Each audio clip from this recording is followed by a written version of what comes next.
Este programa es posible gracias al equipo conformado por Gitanjali Suárez, Inmaculada Sebastiano, Melanie Pieruzzi, Carlos Javier Virgües y Giancarlo Caraballo. Recuerda que nos puedes seguir en Instagram como @pisolacultural y también puedes seguir la transmisión en vivo en www.mundour.com.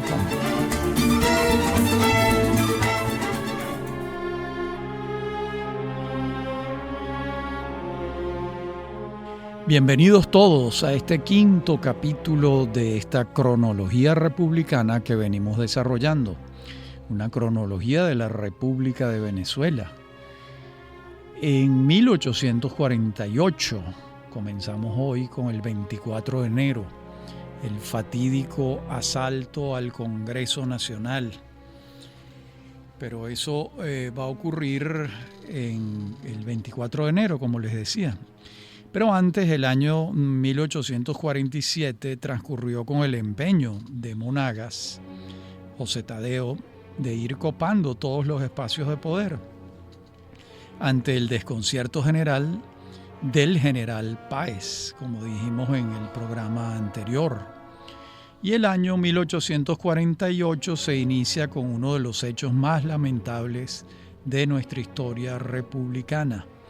Me refiero a los acontecimientos ocurridos en la sede del Congreso Nacional, el 24 de enero de 1848. El ministro de Relaciones Interiores y Justicia, Martín Sanabria, se trasladó a la sede del Poder Legislativo a rendir el informe anual del Poder Ejecutivo. Y estando dentro del recinto, se corre el rumor en la calle de que ha sido asesinado, cosa que enardece a las turbas liberales que estaban apostadas afuera. Intentan entrar y son repelidas con plomo por la guardia, dándose las primeras escaramuzas y desatándose la violencia más incontrolada. Los heridos y los muertos van en ascenso. Los enfrentamientos entre conservadores y liberales son a cuchillo, a puños, con piedras y hasta con lanzas y bayonetas. Santos Michelena intenta salir por una puerta y es herido con una bayoneta. Fue tan grave el daño que murió 2 meses después a consecuencia de la herida. Los parlamentarios Francisco Argote, José Antonio Salas y Juan García son asesinados por las turbas. La misma suerte corre el sargento Pedro Pablo Aspurua y un sastre que se había animado a participar en la trifulca. Recordemos que no estamos hablando de la sede actual del Poder Legislativo, que es el Palacio Federal Legislativo construido por Guzmán Blanco, varios años después de este año de 1848. Y Monagas es alertado acerca de los hechos en curso y se presenta a caballo, acompañado del general Santiago Mariño, y con las fuerzas del orden restablece la calma. La herida para el Poder Legislativo ha sido mortal. El Parlamento, después de estos hechos, tardó años en recuperar su autonomía. Monagas cada vez más lo doblegó como un apéndice de su propio mando. Las cámaras se reunieron con Juan Vicente González como secretario, lo que causó un asombro mayúsculo, ya que hasta el día anterior González había sido un fervoroso conservador y ahora aceptaba trabajar para los liberales, lo que en el lenguaje popular venezolano se llama saltó la talanquera. Y Fermín Toro, a diferencia de Juan Vicente González, no acudió al llamado y pronunció una de sus frases más famosas. Dijo Fermín Toro: "Decidle al general Monagas que mi cadáver lo llevarán, pero que Fermín Toro no se prostituye". Monagas le envía una carta a Páez el 26 de enero, solicitando su colaboración para restablecer la convivencia pacífica. Entonces le atribuye la tragedia al desatino de la Guardia del Congreso, que enardeció a las turbas. Exime a sus seguidores a los seguidores de Monagas de la responsabilidad de los hechos. Páez le responde con otra carta en la que se lamenta de haberlo llevado a la presidencia de la República y apela a la responsabilidad moral que siente por semejante error. Le dice a Monagas que se ha colocado como el más grande, el más ingrato y vengativo de todos mis enemigos. Ya vuestra excelencia no inspira confianza a la parte más sana, más concienzuda y más fuerte de la sociedad. Eso le dice Páez a Monagas en aquel rompimiento. La respuesta obviamente era una declaración de guerra. Y vamos a 1851, cuando el 5 de febrero, José Gregorio Monagas, hermano de José Tadeo, se trasladó desde su casa en Barcelona, estado Anzoátegui, hasta Caracas a tomar posesión de la presidencia de la República el 5 de febrero de 1851. Tenía 56 años, era el cuarto hijo de una poderosa familia de ganaderos en oriente del país, y al igual que Páez, Sublet y su hermano José Tadeo, había formado parte del Ejército Libertador. De hecho, Bolívar lo había bautizado como la primera lanza de Oriente, cosa que escuchó con celos José Tadeo, y Bolívar le dijo: usted es la primera lanza de Venezuela, y el general Páez la primera del mundo. Bueno, todos satisfechos con las palabras del Libertador, y como suele suceder alrededor del segundo Monagas, se formó un grupo al que el pueblo denominó los gregorianos, mientras a los seguidores de su hermano los llamaban los tadeístas. Entre unos y otros se escenificaba una pelea sorda por el poder que, en honor a la verdad, aunque pensaban con algunos matices distintos, no condujo a la separación total de los dos hermanos, por más que el gobierno de José Gregorio no se adelantaba con los mismos personajes que el de su hermano mayor. Ni el segundo de José Tadeo tampoco se desarrolló con los mismos actores políticos que el gobierno de José Gregorio. De modo que eran facciones distintas. No obstante, las diferencias, estas no fueron tantas como para poder advertir cambios sustanciales entre un gobierno y otro de la misma dinastía. Llegamos a 1854, el 24 de marzo, se abole la esclavitud. Y desde 1850 se venía hablando de la necesidad de abolir la esclavitud, y el tema se ventilaba en las sesiones parlamentarias con mucha frecuencia, hasta que el Congreso Nacional lo sancionó, y el presidente Monagas le puso el ejecútese a la ley el 24 de marzo de 1854. El número de esclavos que entonces había en Venezuela no pasaba de 15.000, mientras los manumisos llegaban a 11.000, lo que representaba cerca del 2% de la población. Pero el punto más que estadístico era de humanidad. Muchos de los esclavos ya en libertad continuaron trabajando con sus antiguos dueños, y otros probaron suerte por su cuenta. El ministro de Interior y Justicia, Simón Planas, trabajó a favor de esta ley con denuedo, tejiendo toda la trama jurídica y parlamentaria necesaria. Y vamos a 1858, cuando ocurre la Revolución de Marzo, el 5 de marzo, encabezada por Julián Castro. Ese 5 de marzo, Julián Castro se alzó en contra de José Tadeo Monagas en Carabobo, y se sumaron al pronunciamiento en Cojedes y en Guárico, y en pocos días los mismos seguidores de Monagas lo dejaron solo. Su personalismo había llegado a exasperarlos. Es sorprendente la manera expedita como fue obligado a abandonar el poder. Ello prueba que aquel hombre fuerte no lo era tanto, y que la trama de poder que había tejido en su respaldo no funcionó, ya que se vino abajo en una semana como un castillo de de arena. Todo indica que su mismo personalismo le condujo a perder el apoyo de sus seguidores. Pero esto lo seguiremos viendo en la próxima parte del programa.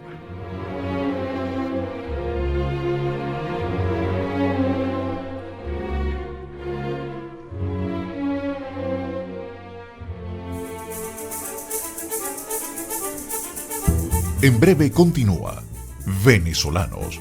Somos Unión Radio Cultural.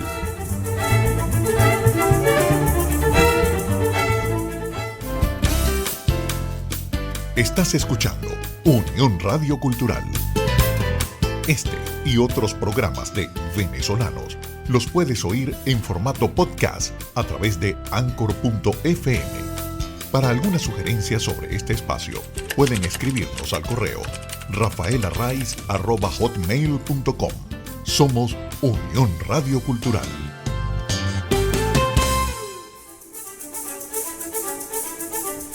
Estamos de regreso con Venezolanos. Somos Unión Radio Cultural.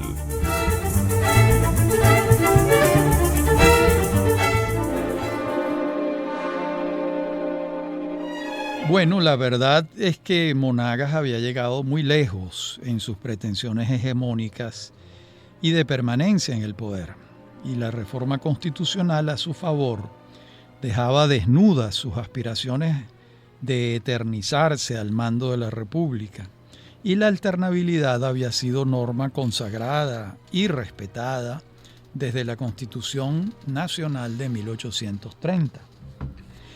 El Congreso Nacional declaró a Julián Castro en titularidad del Poder Ejecutivo y este procedió a nombrar un gabinete integrado por mayoría de conservadores, así como la nómina completa de los gobernadores de estado también eran conservadores.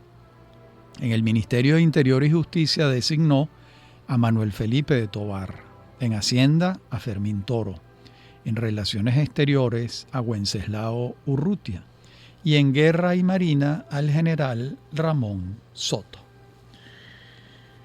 Hay una caricatura de Pedro León Zapata que dice, está en la caricatura de Julián Castro, pero dice lo siguiente: Venezuela ha sufrido cada presidente que existen serias dudas de que Julián Castro haya sido el peor. La genialidad del gran caricaturista y humorista Pedro León Zapata. Llegamos al 24 de diciembre de 1858, cuando la Constitución consagra el voto directo. El 24 de diciembre de ese año, la Convención Nacional de Valencia sanciona el texto constitucional y el jefe provisional del Estado, el general Castro, la promulga el 31 del mismo mes.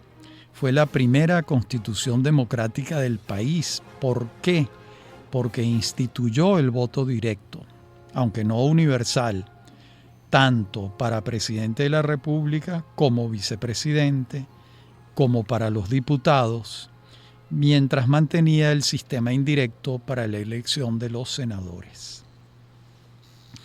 También estableció la elección directa de los gobernadores, lo que significaba un adelanto enorme en la descentralización del poder en Venezuela.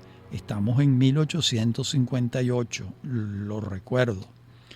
Y el periodo presidencial regresó a ser como el de la Constitución Nacional de 1830, es decir, 4 años sin reelección inmediata, con reelección con un periodo de por medio.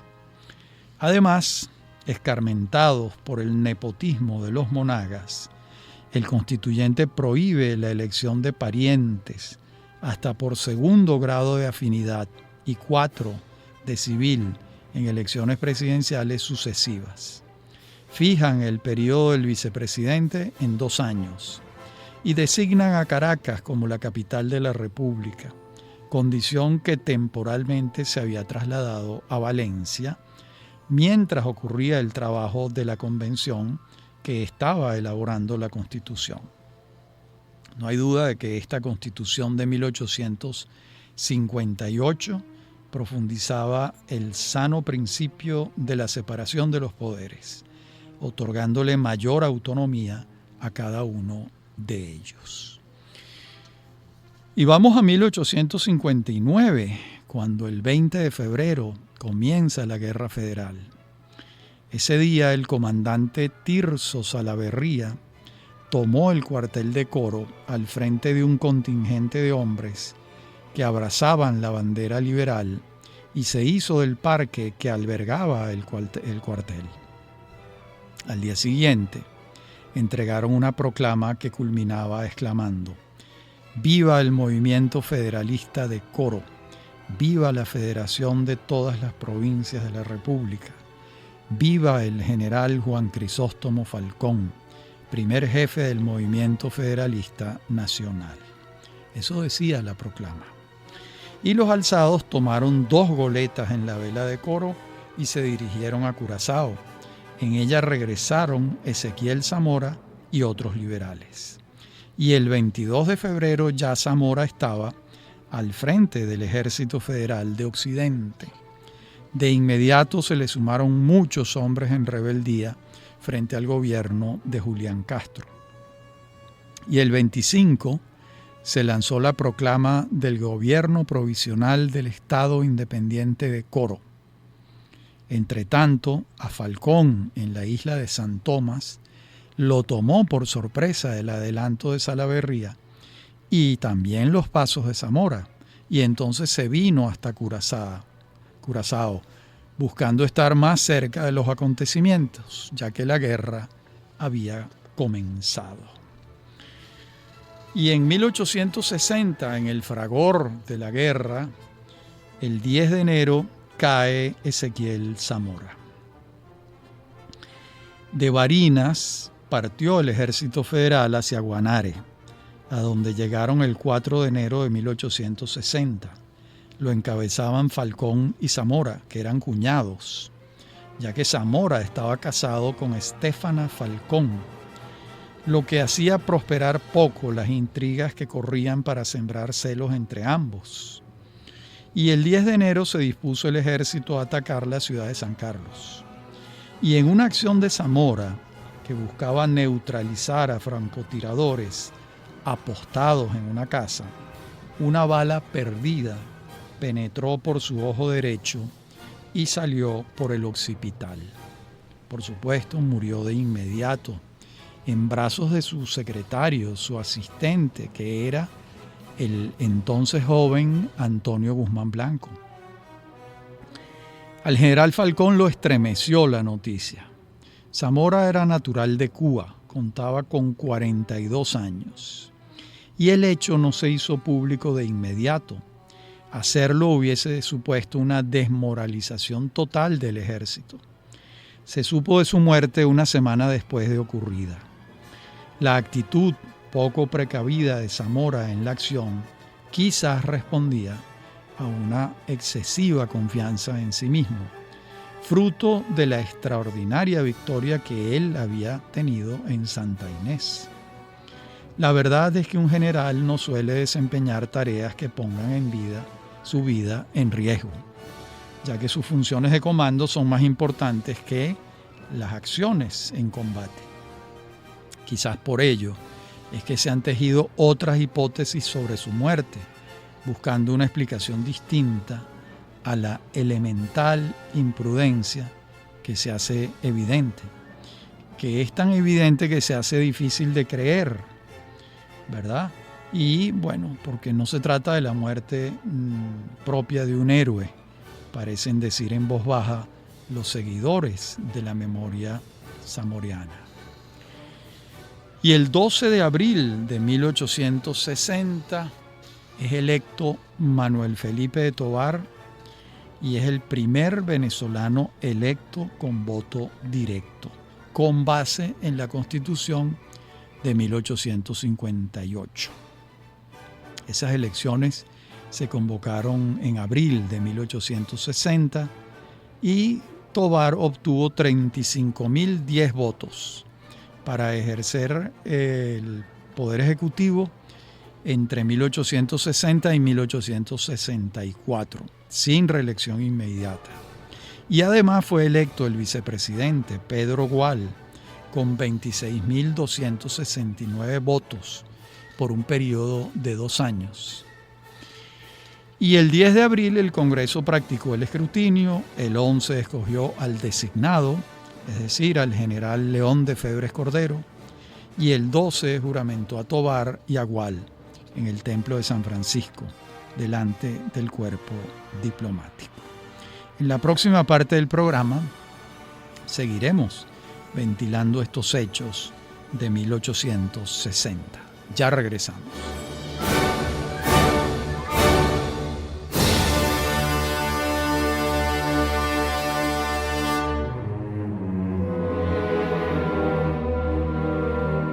Decía en la parte anterior del programa que en el Templo de San Francisco, delante del cuerpo diplomático, se juramentó Manuel Felipe de Tovar.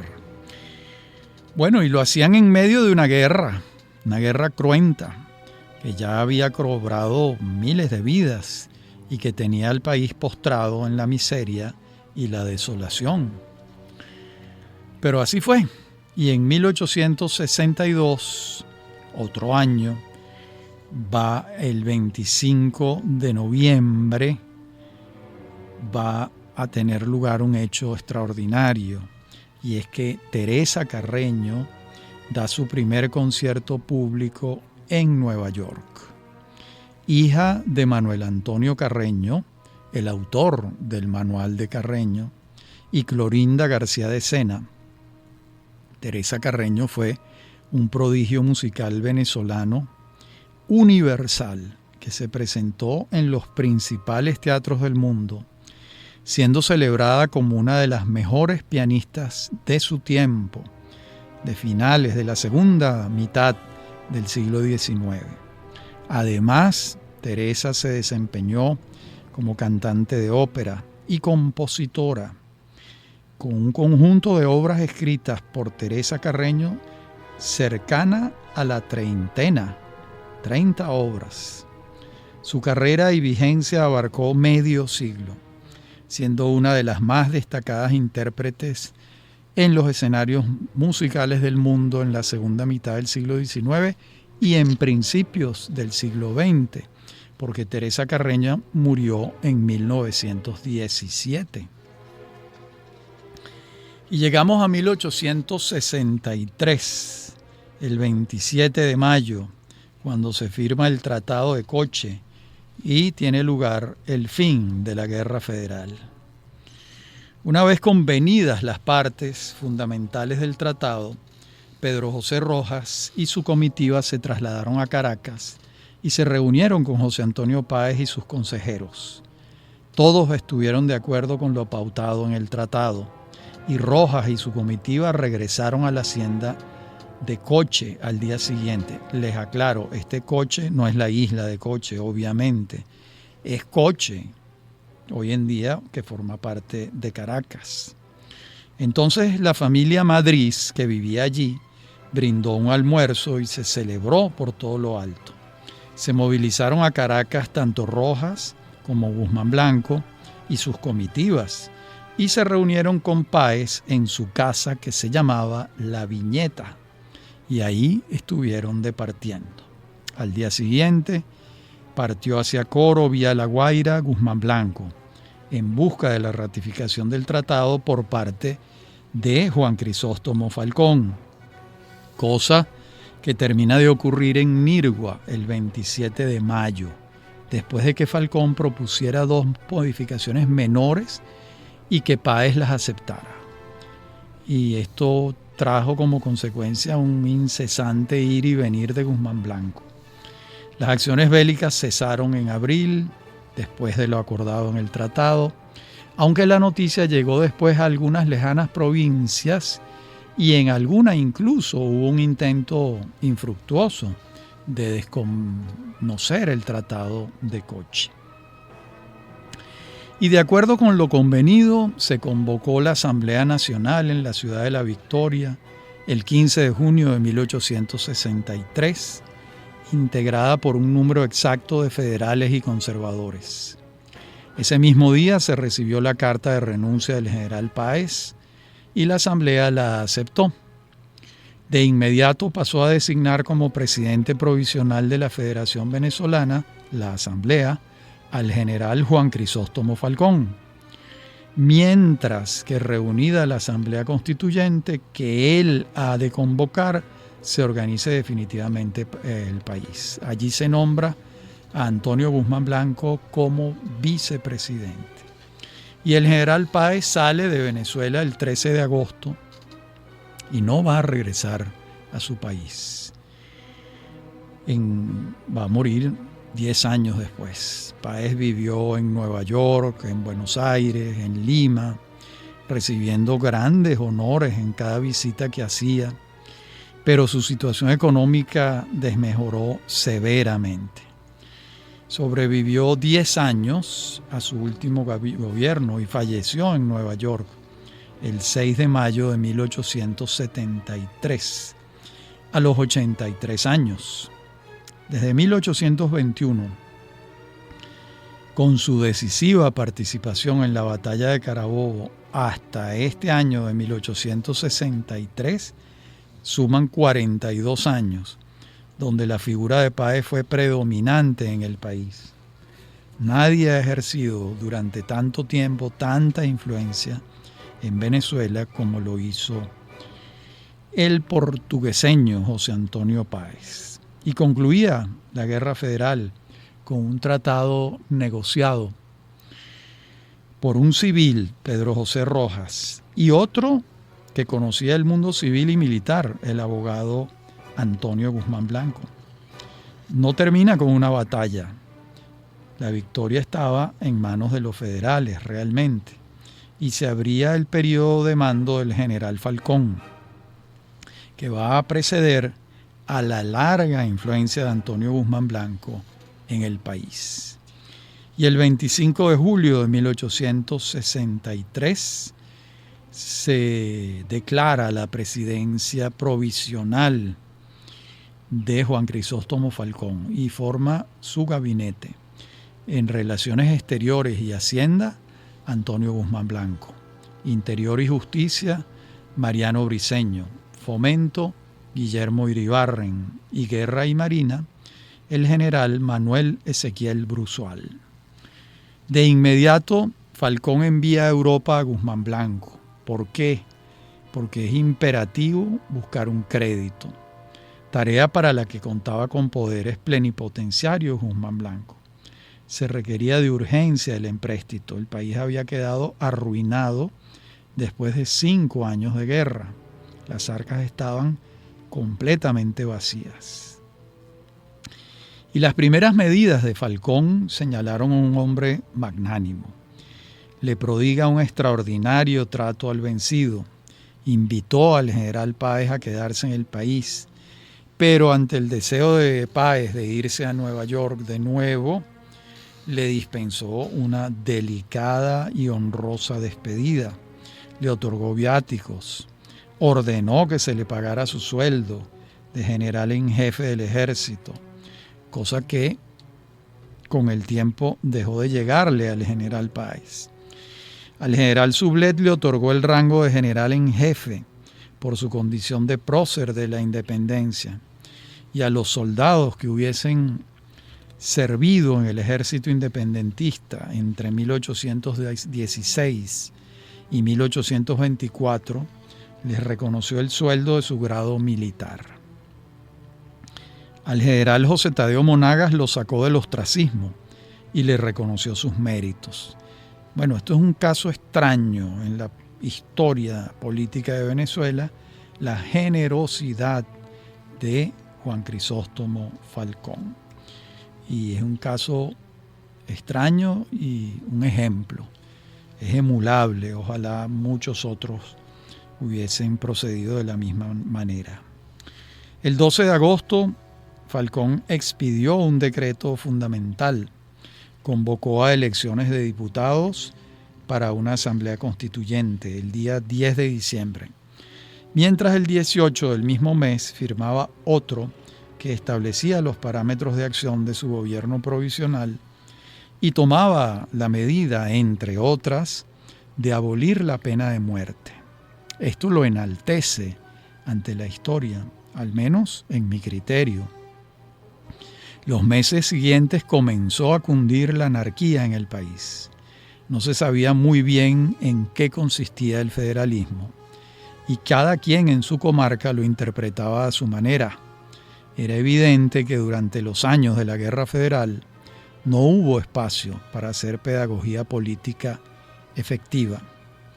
Y el fondo filosófico de las banderas de la Federación se conocía poco. Así fueron paulatinamente sumándose focos de descontento entre las filas de los propios federales, junto a las conocidas de los últimos reductos conservadores que quedaban en el país. Y en la próxima parte del programa llegamos a 1864, cuando el 28 de marzo veremos sancionada la segunda Constitución Federal de Venezuela. La primera fue la primera Constitución Federal, la que redactó Juan Germán Rocio y fue aprobada en 1811. Esta será la segunda. Ya regresamos.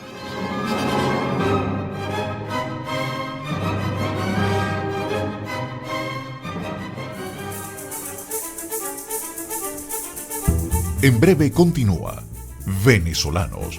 Somos Unión Radio Cultural.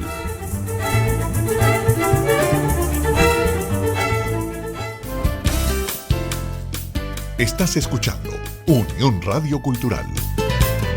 Este y otros programas de Venezolanos los puedes oír en formato podcast a través de Anchor.fm. Para alguna sugerencia sobre este espacio, pueden escribirnos al correo rafaelarraiz@hotmail.com. Somos Unión Radio Cultural.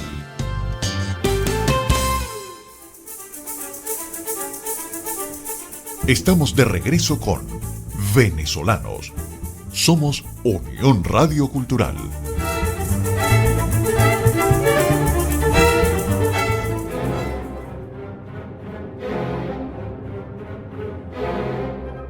La Constitución Nacional de 1864 fue sancionada por la Asamblea Nacional Constituyente el 28 de marzo y promulgada por el mariscal Falcón el 13 de abril del mismo año.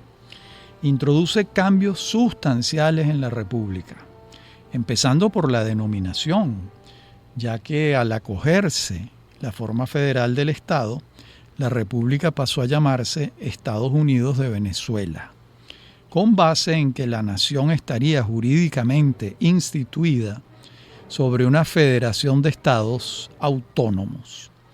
Estos estados, antes provincias, se denominaban, a partir de ahora se denominarán estados, serán cuáles: Apure, Aragua, Barcelona, Barinas, Barquisimeto, Carabobo, Caracas, Cojedes, Coro, Cumaná, Guárico, Guayana, Maracaibo, Maturín, Mérida, Margarita, Portuguesa, Táchira, Trujillo y Yaracuy. Fíjense que todavía muchos de estos estados no tienen los nombres que tienen hoy en día. Esos nombres se pusieron después. Y además, Falcón decretó la creación del Distrito Federal en febrero de 1864. Y esta Carta Magna se proponía acentuar la descentralización política y administrativa. Elimina la pena de muerte, como dijimos antes. Amplía la libertad de prensa. Mantiene el sistema electoral de la Constitución de 1858. 4 años del periodo presidencial, sin reelección inmediata, mediante voto directo y secreto, por supuesto. Y establece la Alta Corte Federal como órgano máximo del Poder Judicial. Bueno, mayor espíritu democrático imposible pedir para 1864. Bien, y en 1868 El 25 de junio, José Tadeo Monagas vuelve al poder. Terminaba el gobierno de los federales y regresa al poder el viejo Monagas, que había sido aventado del poder en 1858, cuando el general Julián Castro avanzó desde Valencia hacia Caracas, sellando el fin del nepotismo y el continuismo de los Monagas. Y ahora ocurría un nuevo cambio de mano en una Venezuela que venía siendo azotada por el caudillismo, por la fascinación por el poder personal y la dificultad severa para formar instituciones estables. Regresaba el autoritarismo de Monagas, que había demostrado ejercerlo en forma nepótica, además, buscando la perpetuación en el poder y contribuyendo con sus afanes a que Venezuela siguiera sumiéndose en un caudillismo anárquico que le impedía alcanzar una paz mínima para su desarrollo. Regresaba Monagas entonces, que había salido del poder abruptamente, mientras su hermano José Gregorio conocía la cárcel. Y una vez más, un ejército que seguía a un caudillo se imponía sobre otro que defendía al caudillo que ejercía la presidencia de la República.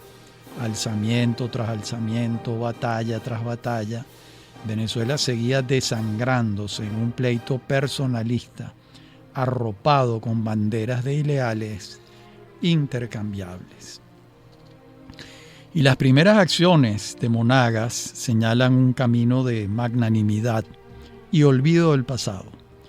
Buscaba algo históricamente muy difícil: reunir a conservadores y liberales en un solo partido nacional, cosa que evidentemente no fue posible, creándose muy pronto dos bandos: los seguidores de José Ruperto Monagas y los seguidores de Domingo Monagas. Y la situación se complicó todavía más con el deterioro de la salud de José Tadeo, quien era un anciano. Y después de una campaña de pacificación en Valencia, contrajo una afección pulmonar que terminó por disminuirlo. Él tenía 84 años y una fortaleza física única en nuestra historia guerrera. Murió el 18 de noviembre de 1868. Y al día siguiente de su muerte comenzaron las diatribas entre los seguidores de los dos Monagas en línea de sucesión. Y esto finalmente se resolvió en febrero de 1869, cuando el general Domingo Monagas declinó a favor de su primo hermano José Ruperto. Pero para entonces la coyuntura ya era propicia para la toma del poder por parte de Antonio Guzmán Blanco, cosa que va a ocurrir en 1870, el 27 de abril, cuando comience la primera presidencia de Antonio Guzmán Blanco. Este primer periodo presidencial es conocido como el septenio y se inicia el 27 de abril de 1870 con la victoria militar y la entrada triunfante a Caracas del hijo de Antonio Leocadio Guzmán al frente de la llamada Revolución de Abril. El éxito del general consiste en haber congregado en torno a sí al mosaico de los caudillos regionales que batallaban en contra de José Ruperto Monagas y que estuvieron dispuestos a reconocer la supremacía de Guzmán Blanco y a sumarse a su ejército desde el momento mismo en que él desembarcó en Curamichate. Venía de Curazao.